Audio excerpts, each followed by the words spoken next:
अस्सलाम वालेकुम friends. Solid state physics की लेक्चर सीरीज़ में सभी फ्रेंड्स को वेलकम करते हैं। आज हम quantum theory of free electron को कंटिन्यू रखेंगे। तो लास्ट लेक्चर में हमने फ्री इलेक्ट्रॉन के लिए वेव फंक्शन और आइगन एनर्जी को हमने निकाल लिया था। आज हम जो है ना फर्दर जो है ना एनर्जी लेवल्स को ड्रा करेंगे। जो हमने एनर्जी निकाली थी हम ये ड्रा करेंगे कि इलेक्ट्रॉन की जो एनर्जी लेवल में होते हैं वो किस तरह से होते हैं और उन एनर्जी लेवल में जो है ना किस तरह से डिस्ट्रीब्यूट होते हैं और कौन से एनर्जी लेवल में इलेक्ट्रॉन की प्रोबेबिलिटी किस तरह से होती हैं। तो इन चीज़ों को आज हम डिस्कस करेंगे। ये लेक्चर बहुत ही इंटरेस्टिंग लेक्चर है।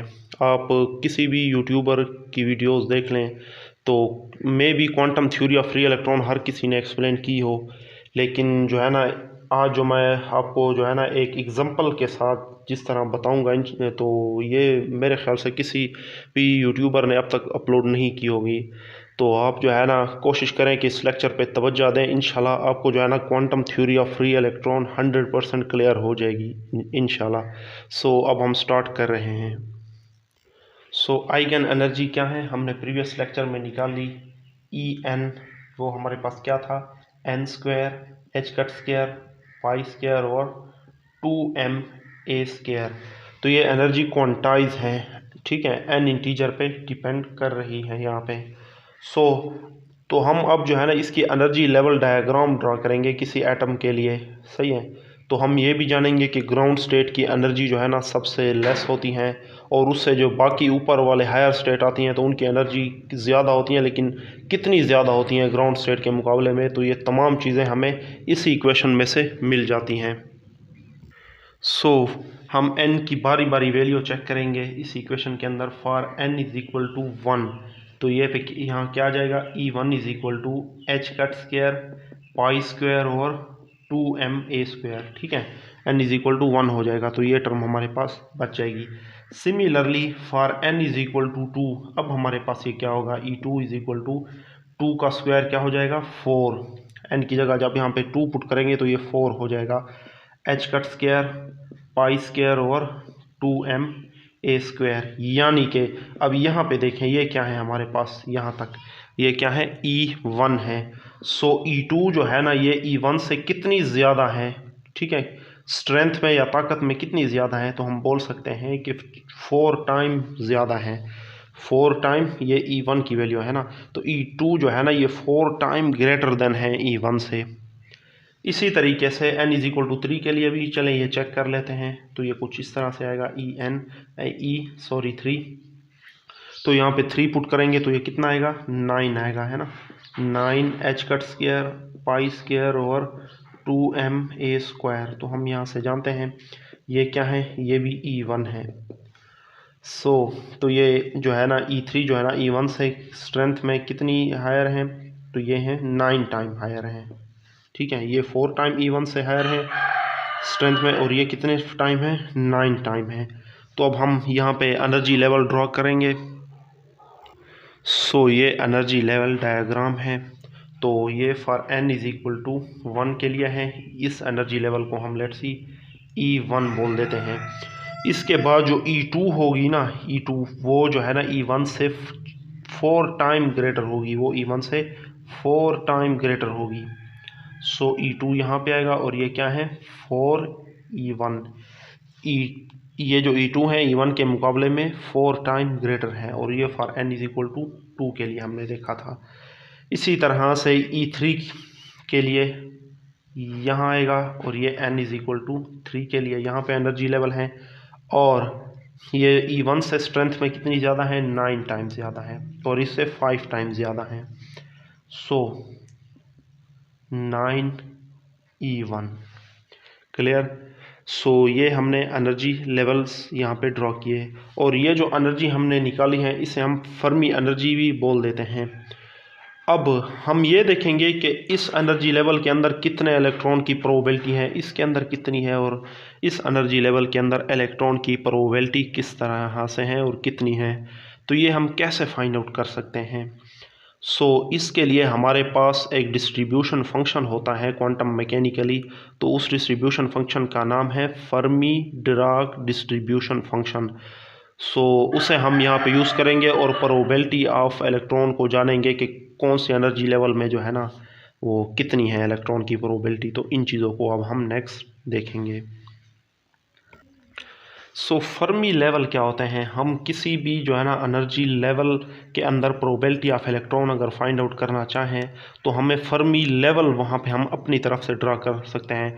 तो इन तीनों एनर्जी लेवल के अंदर हम probability of electron find out कर सकते हैं। तो इन तीनों में से हम सबसे पहले किसी एक एनर्जी लेवल को फर्मी एनर्जी लेवल सेलेक्ट कर सकते हैं। तो फर्मी एनर्जी लेवल क्या है, पहले हम इसकी डेफिनेशन देख लेते हैं।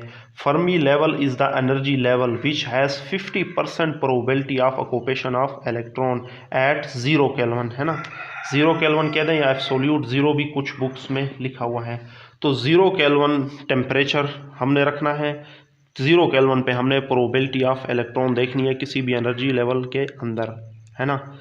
सो इसे अगर मैं ग्राउंड स्टेट मानूँ, इसे एक्साइटेड स्टेट मानूँ, ठीक है, तो ये सेंटर है।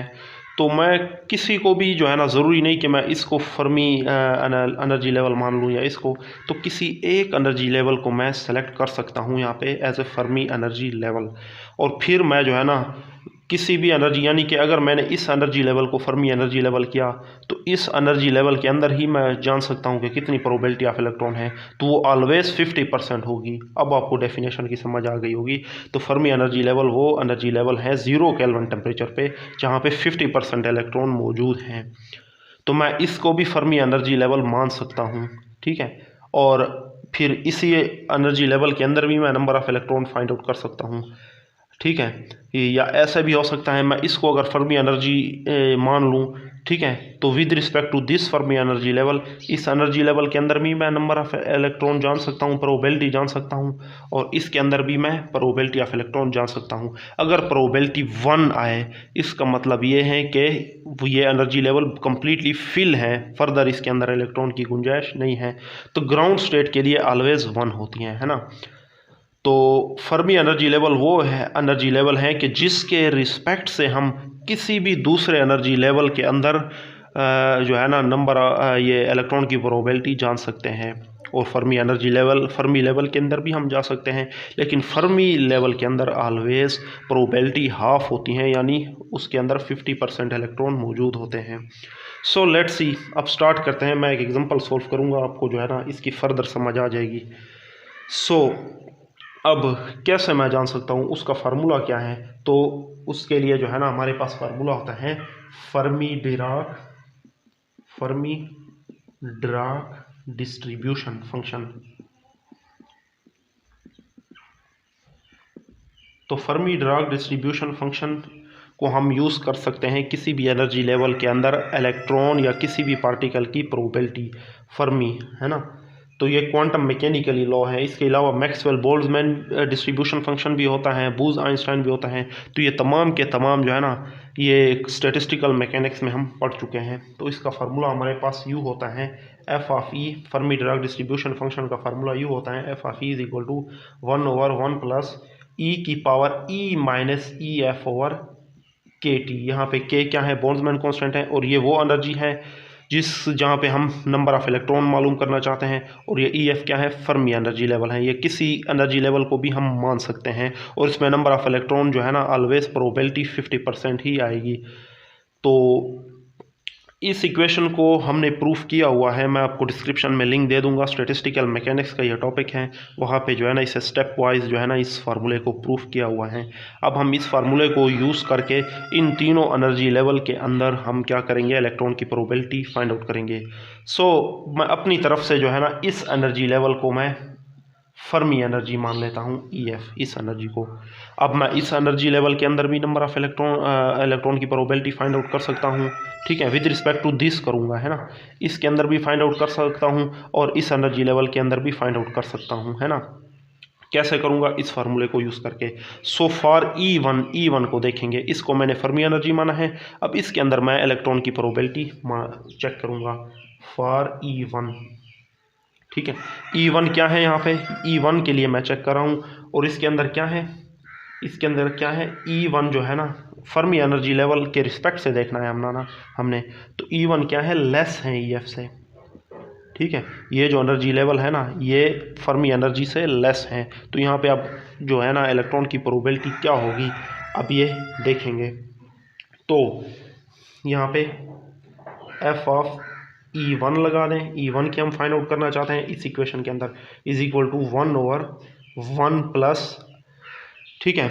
और टेम्परेचर हमने क्या रखना है, टी की वैल्यू जो है ना इन सब में हमने ऑलवेज 0 केल्विन रखनी है ना, 0 केल्विन पे हम चेक कर रहे हैं। सो E की पावर क्या आएगा, अब E1 जो है ना ये लेस देन है E से, या ठीक है, यानी कि ये जो एनर्जी लेवल है, चले पहले इसकी वैल्यू यहाँ पे लगा देते हैं, E1 minus EF over KT। So F of E1 is equal to 1/1 plus E1 क्या है, लेस है EF से। सो टोटल आंसर क्या आएगा, एक्सपोनेंशियल में नेगेटिव आएगा, है ना। ये वाली टर्म क्या है, बहुत लेसर है, इसे हम निगलेक्ट कर सकते हैं। तो ये जो बटे के ऊपर जो आंसर आएगा ये क्या आएगा, नेगेटिव टर्म आएगा, ठीक है। तो यहाँ पे क्या आएगा, नेगेटिव टर्म आएगा। तो कुछ यूँ हम इसे लिख सकते हैं, बटा K इंटू 0 केल्विन। सो 0 पे किसी नेगेटिव टर्म को आप डिवाइड करें तो आंसर क्या आएगा, -इन्फिनिटी आएगा। आंसर क्या आएगा, -इन्फिनिटी आएगा।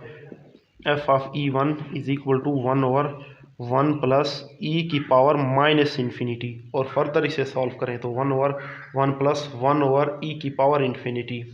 सो E की इन्फिनिटी होता है, और इसे 1 से आप डिवाइड करेंगे तो क्या आएगा, 0 आएगा। So F of E1 is equal to 1/1 plus 0, है ना, ये टर्म 0 हो जाएगी। तो 1/1 is equal to 1। So probability क्या है इसके लिए, 1 है, यानी यहाँ पे मैक्सिमम नंबर ऑफ इलेक्ट्रॉन पड़े हैं, ये एनर्जी लेवल इलेक्ट्रॉन से क्या है, फिल हैं। क्लियर, ठीक है। ये हमने चेक किया कि हमारी एनर्जी लेवल जो है ना ये लेस हैं, किससे, फर्मी एनर्जी लेवल से हमारी जो ये एनर्जी हैं ये लेस हैं। चेक कौन से टेम्परेचर पे करना है, 0 केल्विन पे करना है। हमारी ये एनर्जी लेस हैं फर्मी एनर्जी से, अगर लेस है तो हमारे पास जो है ना प्रोबेबिलिटी ऑफ इलेक्ट्रॉन क्या आई, 1 आएगी। अब मैं इस एनर्जी लेवल के रिस्पेक्ट से देखूंगा कि हमारे जो एनर्जी लेवल अगर फर्मी एनर्जी लेवल से ज़्यादा हो तब क्या होगा, तब जो है ना इसके अंदर इलेक्ट्रॉन की प्रोबेबिलिटी इसके अंदर कितनी है ये अब हम जानेंगे। क्लियर, तो अब सेम हम क्या करेंगे, E2 के, ठीक है, E3 के लिए हम फाइंड आउट करना चाहते हैं, ये सॉरी E3 है ना, E3 के लिए हम फाइंड आउट करना चाहते हैं। सो E3 जो है ना हमारे पास ये क्या है, ग्रेट फॉर E3 है ना, फॉर E3, और E3 जो है ना ये ग्रेटर देन है EF से, है ना। ये जो E3 है ना ये इस एनर्जी लेवल से ग्रेटर है। अब इसके अंदर प्रोबेबिलिटी ऑफ इलेक्ट्रॉन क्या होगी, सो इस फार्मूले को यूज़ कर दें, F of E3 is equal to 1/1 plus E की पावर E3, यहाँ पे E की जगह E3 पुट किया, minus EF over KT। F of E3 is equal to 1/1 plus, अब E3 क्या है, ग्रेटर है इससे, E3 बहुत ग्रेटर है EF से। सो EF को हम निगलेक्ट कर सकते हैं, यानी कि ये टर्म ज़्यादा है इस टर्म से, तो बटे के जो ऊपर टर्म है ये क्या आएगी, पॉजिटिव टर्म आएगी, पॉजिटिव टर्म आएगी, है ना, क्योंकि ये टर्म ज़्यादा है, और K इंटू 0। सो जवाब इसका क्या आएगा, ये 0 हो जाएगा, 0 से डिवाइड करें तो ये प्लस का इन्फिनिटी आएगा। So F of E3 is equal to आ जाएगा 1/1 प्लस E की पावर प्लस इन्फिनिटी आएगा। तो ये टर्म जो है ना टोटली इन्फिनिटी हो जाएगी। सो हम इसे लिख सकते हैं एफ ऑफ E3 1/इन्फिनिटी क्या होता है, 0 होता है। सो इस एनर्जी लेवल के अंदर इलेक्ट्रॉन की प्रोबेबिलिटी क्या है, 0 है, यानी कि यहाँ पे इलेक्ट्रॉन नहीं है क्वांटम थ्योरी के अकॉर्डिंग्स। क्लियर, ये चीज़ भी क्लियर है, E3 के अंदर हमने फाइंड आउट कर ली। ऑलवेज विद किसी भी यानी कि एनर्जी लेवल के अंदर हम इलेक्ट्रॉन की प्रोबेबिलिटी फाइंड आउट कर सकते हैं with respect to this Fermi level के। अब हम इस एनर्जी लेवल जिसको हमने फर्मी लेवल माना है इसके अंदर जो है ना इलेक्ट्रॉन की प्रोबेबिलिटी क्या है ये हम जान लेते हैं। तो ये कंडीशन कौन सी है, बार बार मैं कह रहा हूँ, ये भी आपने जहन में रखना है, 0 केल्विन। नेक्स्ट हमने न्यूमेरिकल भी करने हैं इन टॉपिक के हवाले से, तो वहाँ पे टेम्परेचर कहीं पे 300 भी लिया जाता है, तो उसके लिए थोड़ा सा ये डिफरेंट है। लेकिन हम पहले 0 केल्विन के लिए आइडियल कंडीशन देख रहे हैं कि आइडियल कंडीशन में जो है ना प्रोबेबिलिटी ऑफ इलेक्ट्रॉन क्या है। सो अब फॉर E2 यानी कि E2 जो है ना, अब ये क्या है, ना लेस है ना ग्रेटर है, बल्कि इक्वल है EF, क्योंकि यही फर्मी एनर्जी हमने लेट की हुई है। क्लियर। अब देखें यहाँ पे, so F of E2 is equal to 1/1 plus E की पावर, तो EF इसे भी मैं, ठीक है, E2 minus EF over KT, तो E2 को मैं EF यहाँ पे यूज़ कर सकता हूँ। पहले ये वाली जो है ना लेस है EF से, और ये क्या है, ग्रेटर है। अब ये EF के इक्वल है, सो यहाँ पे प्रोबेबिलिटी ऑफ इलेक्ट्रॉन कितना आएगा, तो ये हम चेक करेंगे। 1/1 प्लस ई की power EF minus EF over KT, E2 की जगह हमने EF यूज़ किया। अब ये ज़ीरो हो जाएगा, है ना, बट ये टर्म जो है ना ई की पावर क्या हो जाएगा, ज़ीरो हो जाएगा।